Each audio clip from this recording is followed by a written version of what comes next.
할렐루야. 네, 반갑습니다. 우리 인사할까요? 네, 영육간에 강건합시다. 영육간에 강건합시다. 네, 어제 이도영 지사님께 마라톤 한다고 소식 들었을 때 또 마음이 막 무너지는 거예요. 우리는 왜 이렇게 예배 한번 드리기가 힘들까? 옆방에서 방해하든지 아니면 또 이렇게 마라톤으로 교회를 올 수 없는 상황으로 만들어 가든지 마음이 너무 무너져서 또 기도하기 시작했거든요.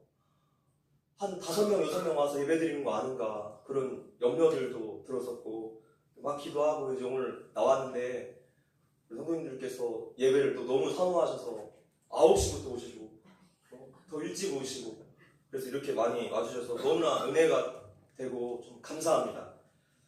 네, 오늘 하나님이 우리를 대하신 방식대로라는 제목으로 말씀 은혜 나누겠습니다. 하버드 대학교의 미 중서부 지역 중산층 가정의 한 여학생이 유학을 왔습니다. 비싼 등록금을 마련하기 위해서 이제 아르바이트로 강의실 청소를 했습니다. 함께 수업을 듣는 학생들이 대부분이 부잣집 자녀들이었는데 이 여학생이 경제 수준이 낮다는 이유만으로 함부로 대하고 거칠게 대하고 예의나 존중을 보이지 않았습니다. 특히 이런 부류의 남학생들 중에 한 명이 굉장히 많이 괴롭혔는데 언제나 윤리 점수에서는 최고의 점수를 받는 거예요. 이 여학생이 비싼 수업료를 끝내 감당하지 못하고 학업을 포기하게 되었는데 마지막으로 그 담당 지도교수님과 최종 면담을 합니다.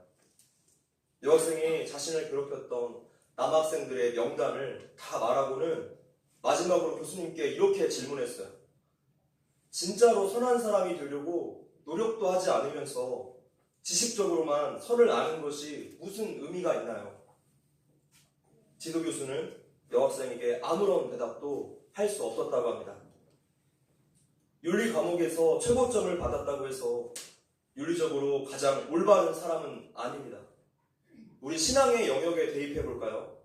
성경을 많이 알고 종교 생활에 열심히 있다고 해서 성령 충만한 것은 아닙니다.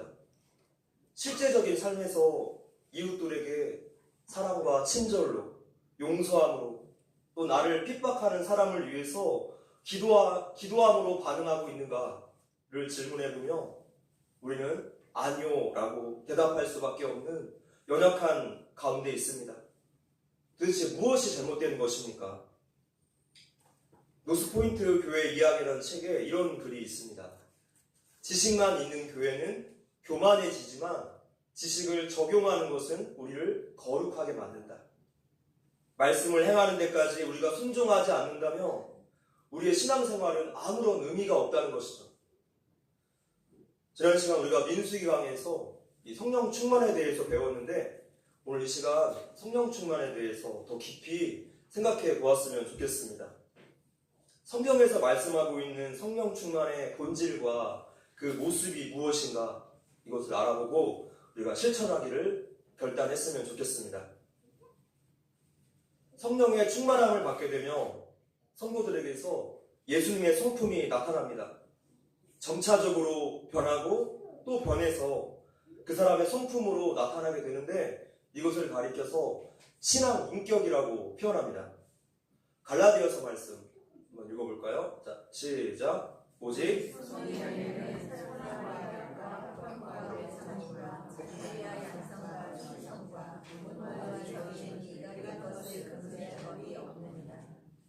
성령 충만한 성도는 삶에서 이렇게 9가지 열매가 나타나게 되고 이 9가지 열매 전체가 다 성품과 연결되어 있습니다.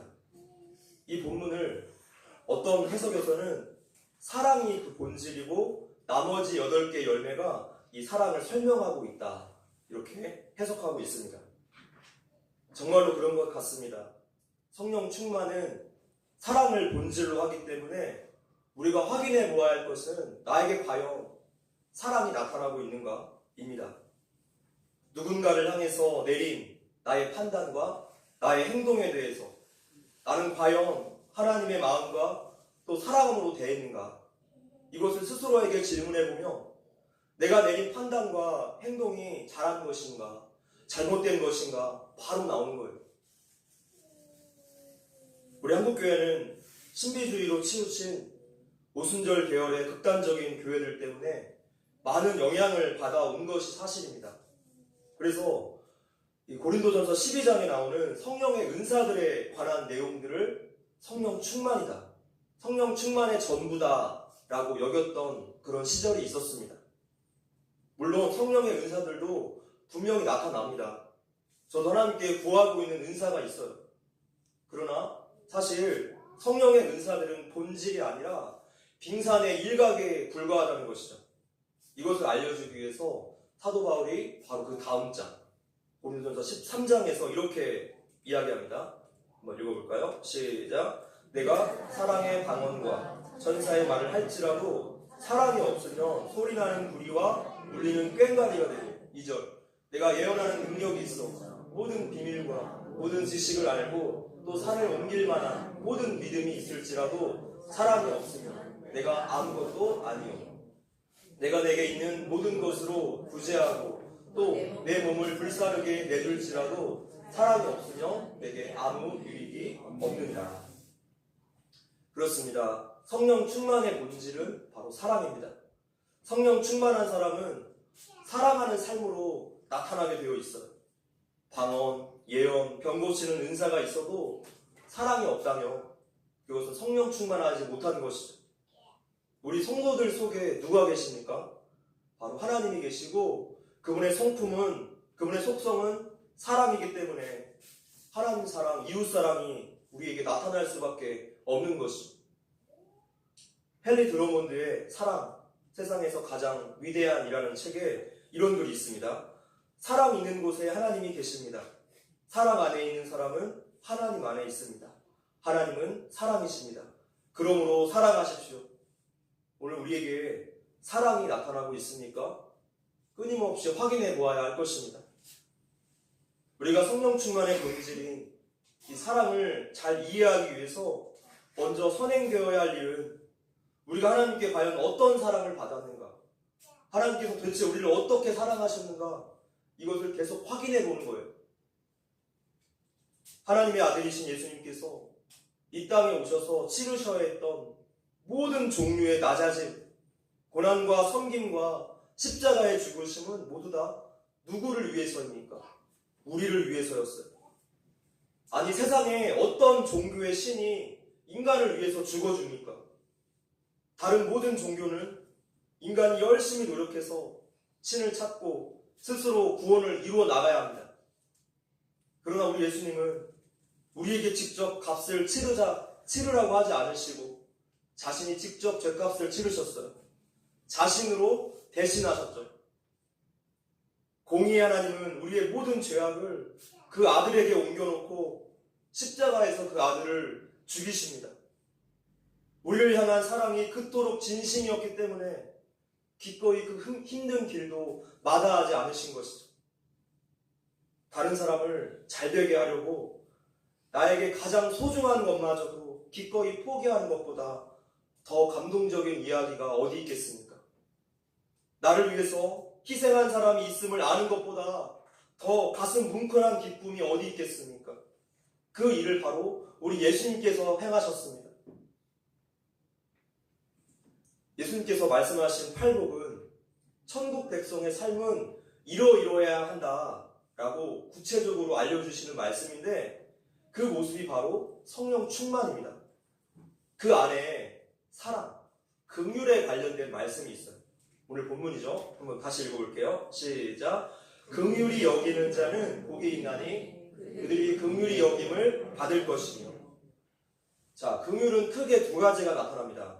하나는 어려운 이웃을 돕는 이 구제하는 섬김으로 나타나고, 다른 하나는 관계 속에서 나에게 피해를 준 사람을 용서하는 것으로 나타나죠.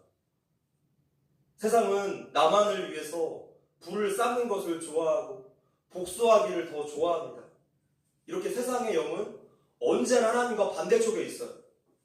반면에 우리 하나님은 긍휼이 풍성하신 하나님이라서 당신의 백성들에게 끊임없이 긍휼을 베풀어 주십니다.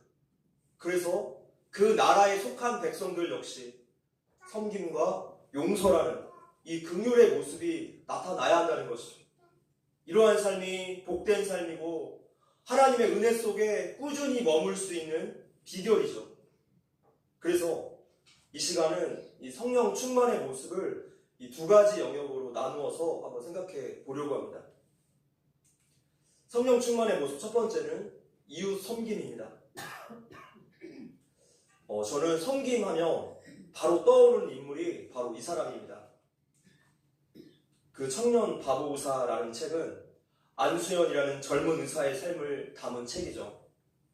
이분은 예수님과 같이 그 짧은 생애 33년을 살고 갔지만 그의 생애가 너무나 멋지고 아름다웠습니다.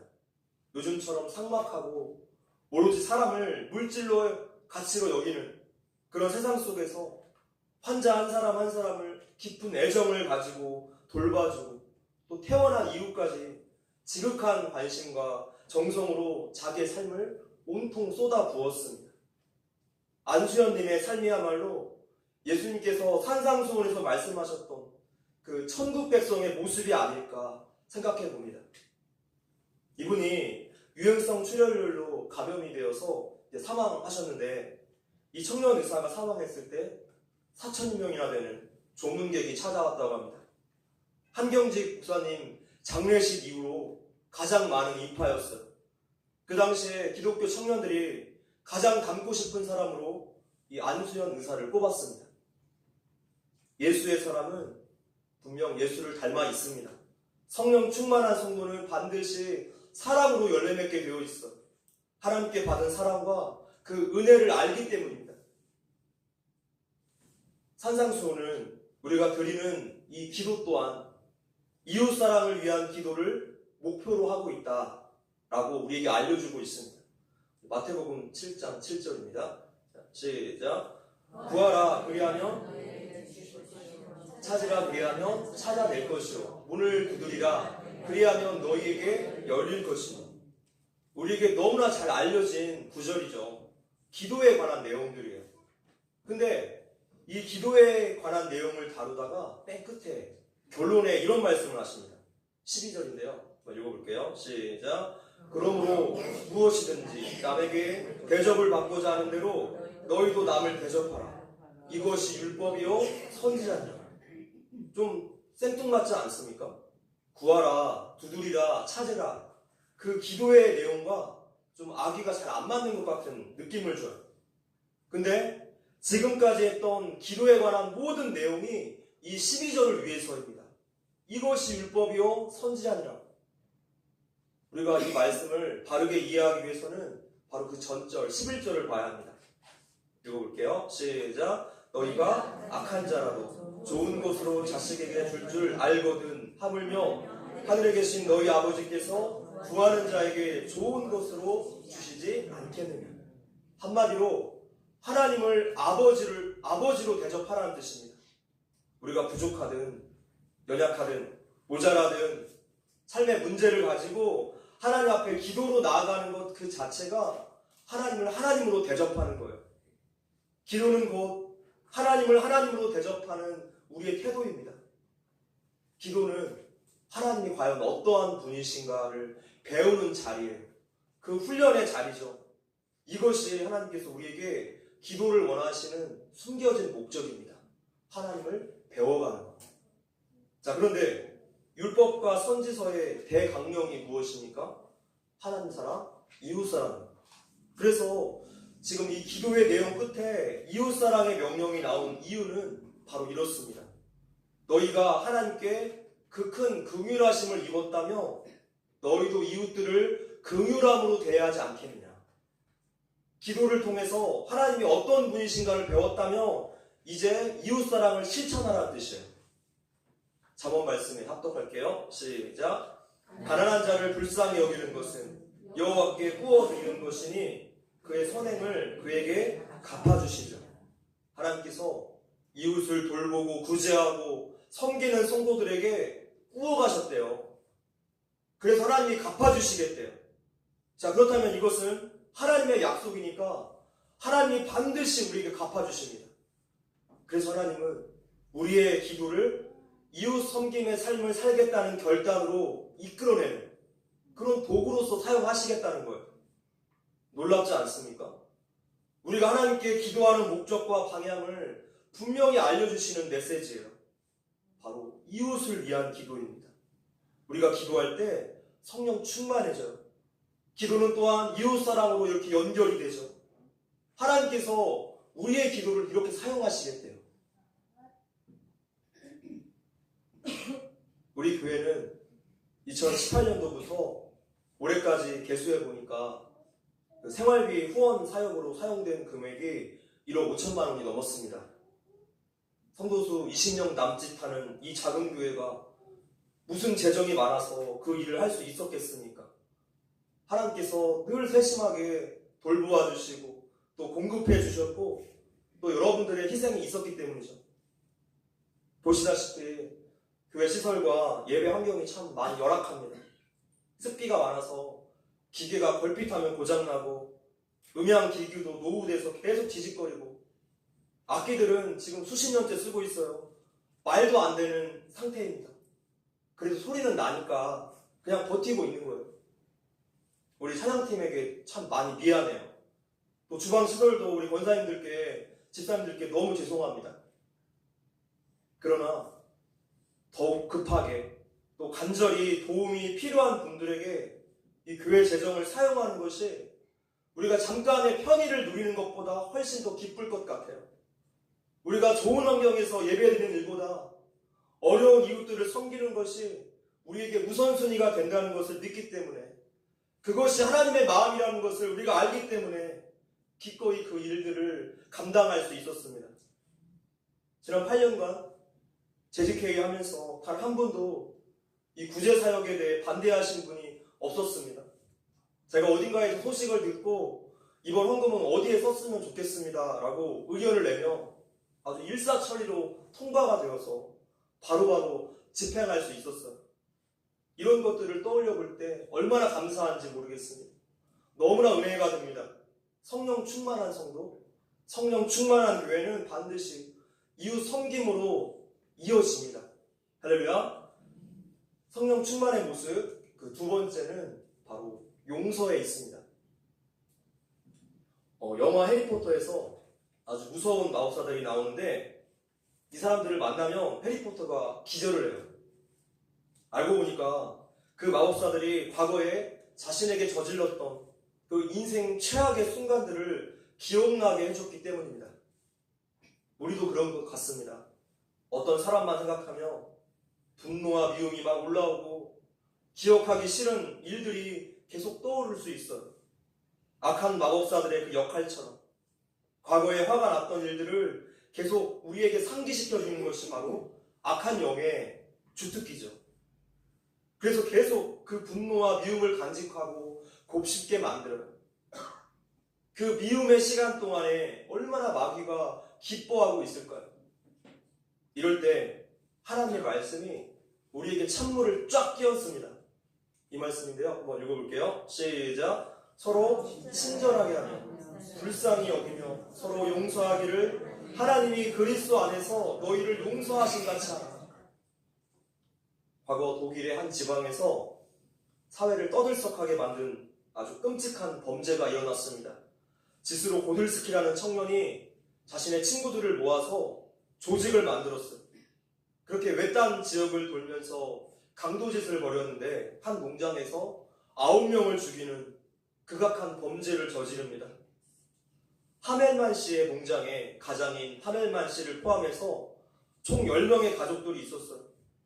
강도들이 모든 사람을 다 죽이려고 했는데 하멜만 씨는 불행 중 다행으로 4발의 총을 맞았지만 목숨을 건집니다. 어느 날 갑자기 온 가족을 다 잃어야 했던 욥의 고난이 하멜만 씨의 인생에 똑같이 찾아온 거예요. 그렇게 범죄자 고돌스키는 체포되어서 무기징역을 선고받았고 감옥에서 자신의 죄를 뉘우친 그가 20년 만에 모범수로 석방이 될 기회를 맞습니다. 근데 그가 사회에서 활동한 연고가 없었고 또 후견인도 없었기 때문에 당국이 석방을 보류할 예정이었습니다.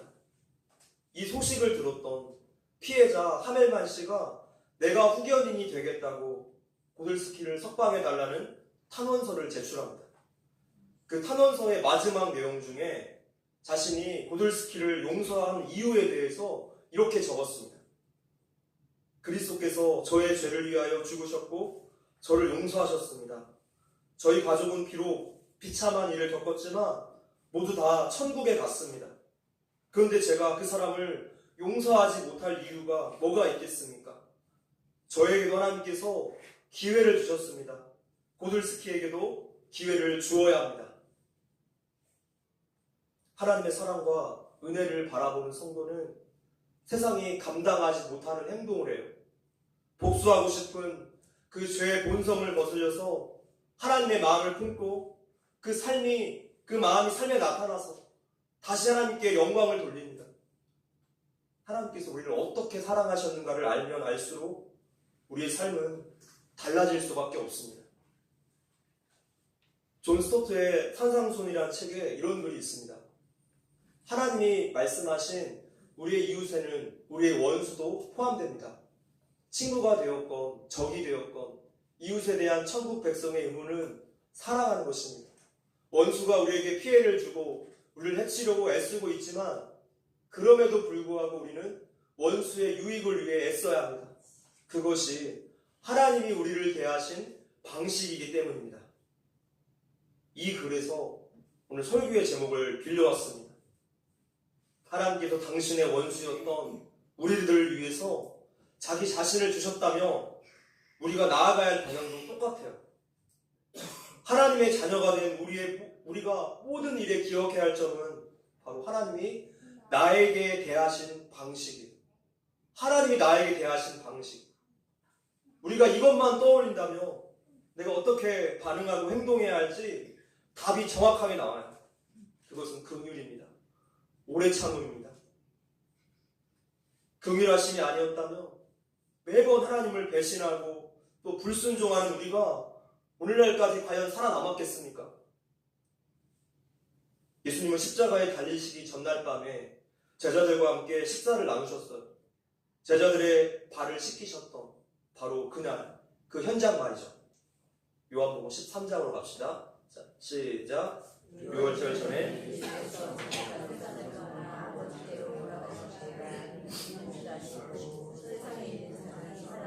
사랑하시되 끝까지 사랑하십니다.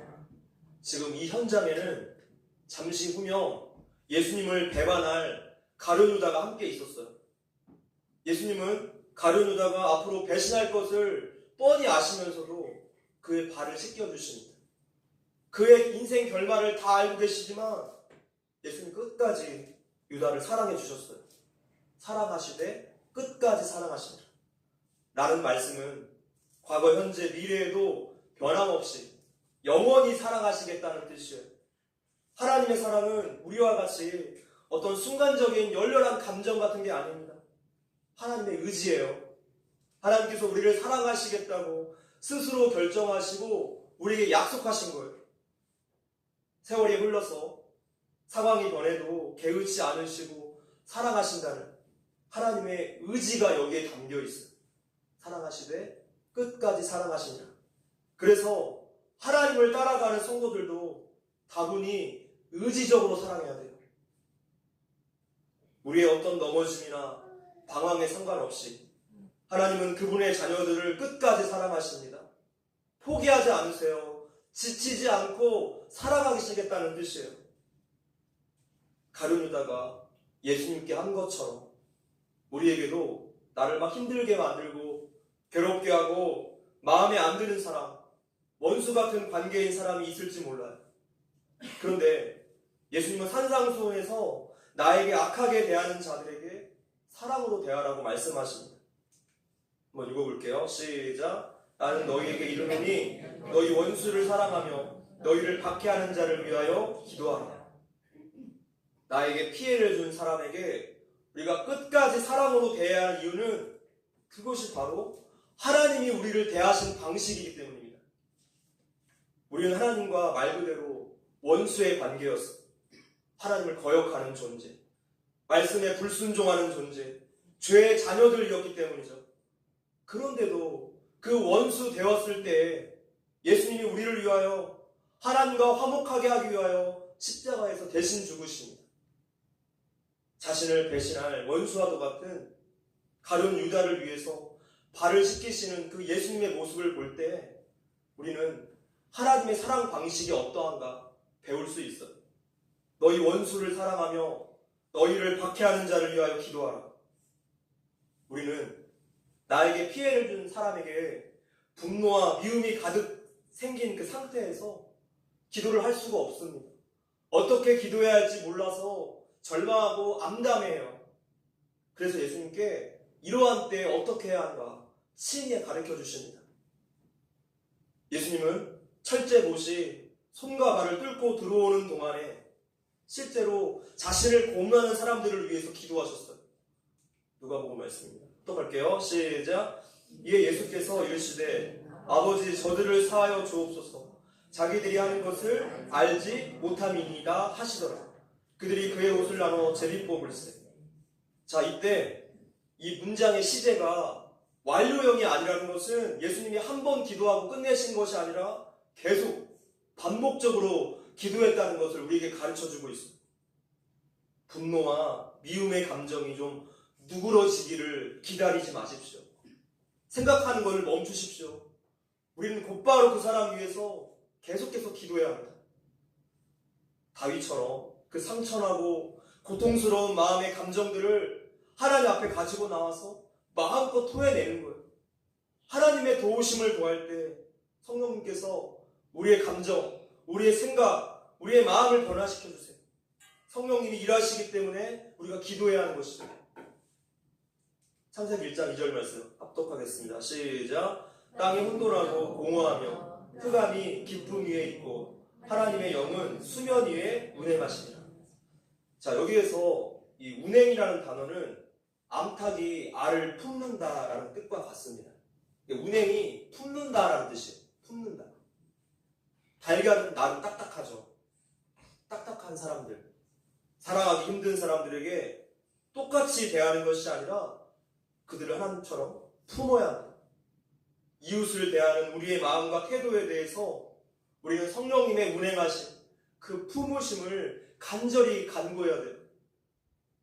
예수님이 십자가에서 잔인한 고통과 고문을 당하시는 그 와중에도 원수들을 위해 기도하셨다면 어떠한 참지 못할 분노나 고통이나 교만이나 게으름도 우리가 기도하지 않을 정당한 핑계거리가 되지 못해요. 우리는 일단 그 사람 위해서 기도를 시작해야 합니다. 다시 산상수훈으로 돌아갑시다. 앞서갈까요? 시작. 이같이 한즉 이는 하나님이 그 해를 악인과 선인에게 비추시며 비를 의로운 자와 불의한 자에게 내려주십니다. 예수님은 우리를 고통스럽게 하는 그 사람을 위해서 기도하고 용서할 때 그때 우리가 누구의 아들인가가 결정적으로 입증될 거라고 단언하고 계세요. 아니, 그 사람이 나에게 용서를 구하지도 않았는데 어떻게 그를 용서합니까? 라고 우리는 항변할지 몰라요. 그래서 이 말씀을 주신 거예요.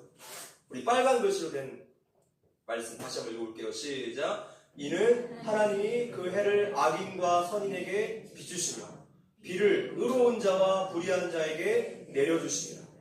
하나님께서 회개하건 회개하지 않건 신자건 불신자건 모든 인류에게 똑같은 은혜를 내려주시는 것처럼 우리도 그 사람이 나에게 용서를 구하건 구하지 않건 그 사람의 용서를 위해서 기도하고 용서하라는 거예요. 일반 은총의 이 도입을 우리가 하라는 거예요. 이것이 성경이 말씀하고 있는 천국 백성의 사랑의 기준이에요. 이렇게 반응하고 이렇게 행할 때만이 하늘에 계신 아버지의 사랑을 닮은 그 자녀들의 모습을 우리가 보여줄 수 있기 때문입니다.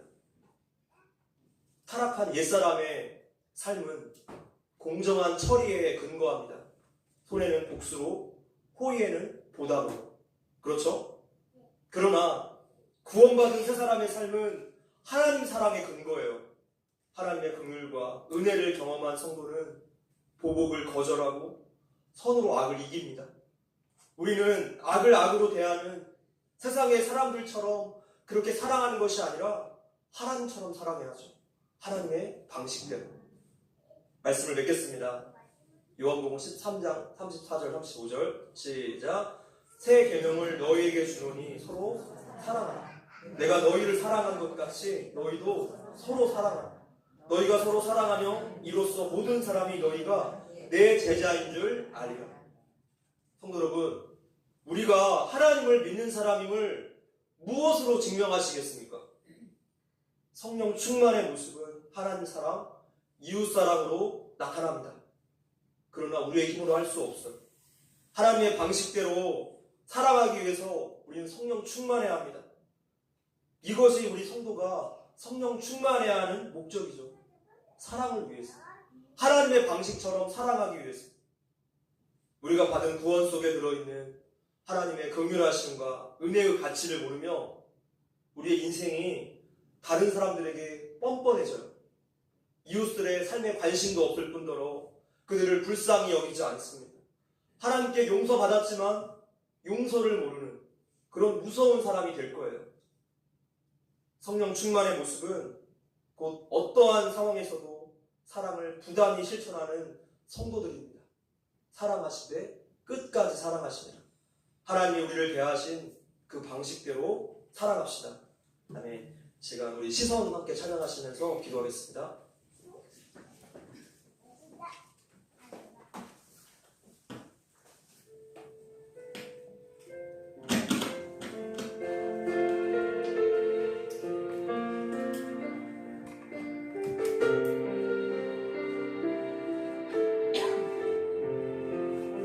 말씀을 생각해 보시면서 이 고백으로 다시 나아갔으면 좋겠습니다. 하나님께서 오늘 우리에게 긍휼을 원하십니다. 어려운 이웃들에게 다가가는 그 섬김의 긍휼과 우리에게 피해를 주고 우리에게 악한 일들을 행하는 그 원수들에게 용서의 긍휼을 베풀기를 원하십니다. 우리가 세상처럼 사랑하는 것이 아니라 하나님의 사랑의 근거에서 그렇게 사랑하기를 원합니다. 하나님, 우리의 힘으로 할 수 없습니다. 성령님 도와주시옵소서. 하나님 바라볼 때 주님께서 원하시는 그 삶을 살 수 있음을 믿습니다. 성령님 도와주시옵소서. 우리 이러한 고백으로 이 찬양 드리겠습니다.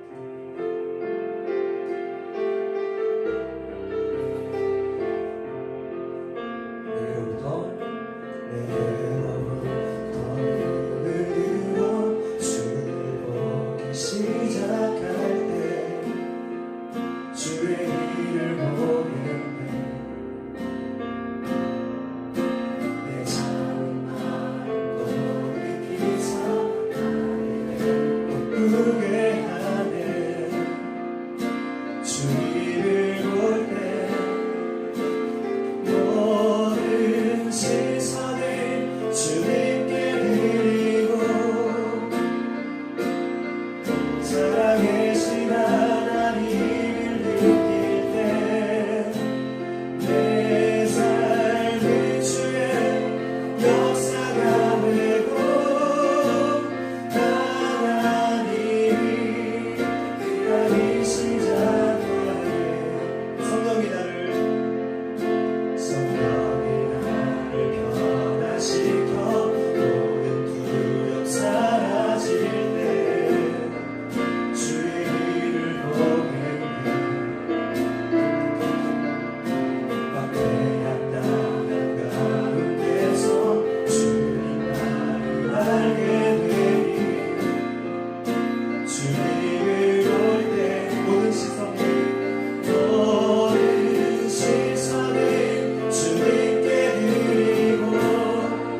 주시옵소서. 성령님 우리를 다스려 주시옵소서. 하나님의 사랑 방식대로 우리가 살아갈 수 있도록 긍휼하신 하나님처럼 우리도 긍휼을 베푸는 삶으로 나아갈 수 있게 하여 주시옵소서. 우리 함께 기도하겠습니다. 하나님 감사합니다. 오늘 말씀을 우리가 순종하며 나아가기 원합니다. 하나님 긍휼을 베풀지 못한 우리의 연약함을 우리의 강박함을 하나님 용서하여 주시옵소서. 우리는 할 수 없지만 성령님은 하실 줄 믿습니다. 하나님 우리의 마음을 다스려 주시고 언제나 기도하고 하나님께 가까이 나아가기를 노력하는 우리가 되기를 원합니다. 성령님 역사하여 주시옵소서. 새로운 말을 부어주시옵소서. 하나님의 은혜 없이는 우리가 홍수한도 살 수 없습니다. 하나님 우리를 고쳐주시고 말씀에 순종할 수 있도록 믿음을 더하여 주시옵소서. 연약한 우리의 삶 가운데 하나님 날마다 바라볼 수 있게 하시고 우리가 성령이 충만하여 하나님 마음 시원케 해드리기를 원합니다. 주님 우리를 목사하여 주시옵소서. 연약한 우리를 붙잡아 주시고 하나님의 성품이 우리 삶에 나타나서 하나님께 영광 돌리기 원합니다. 우리를 고쳐주시옵소서. 슬픔의 사람들이 되게 해주시옵소서. 주님